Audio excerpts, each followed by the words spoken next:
មួយ បាទទឹកទី1បាទទូស្លាសាន់តូ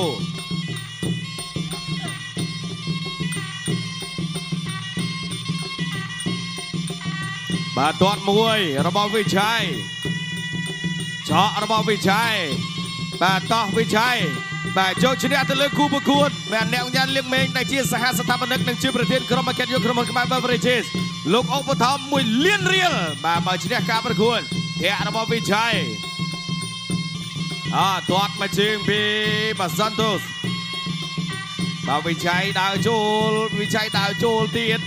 ចូលទៀតធាក់មួយរបស់វិជ័យបាទទាត់ក្រោមពីសាន់តូទាត់របស់វិជ័យឆក់ដៃស្ដាមរបស់វិជ័យ 1 ទៅហើយបាទចូលឆ្អឹងជំនីអំបញ្ញមិញ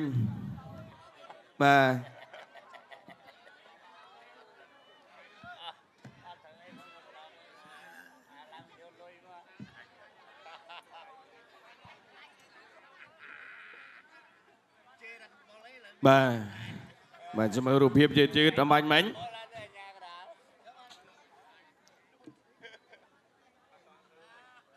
បាទឥឡូវនេះមកជើងមិញនេះមកលៀន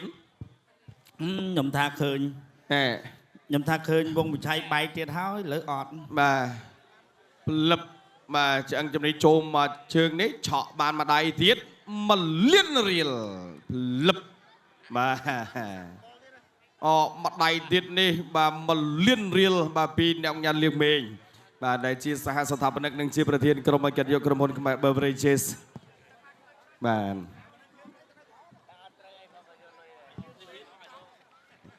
អរគុណបានចេញសម្បត្តិក៏សូមប្រកល់ទុនទីជូនដល់គណៈកម្មការបច្ចេកទេសប្រកាសលទ្ធផលជាផ្លូវការ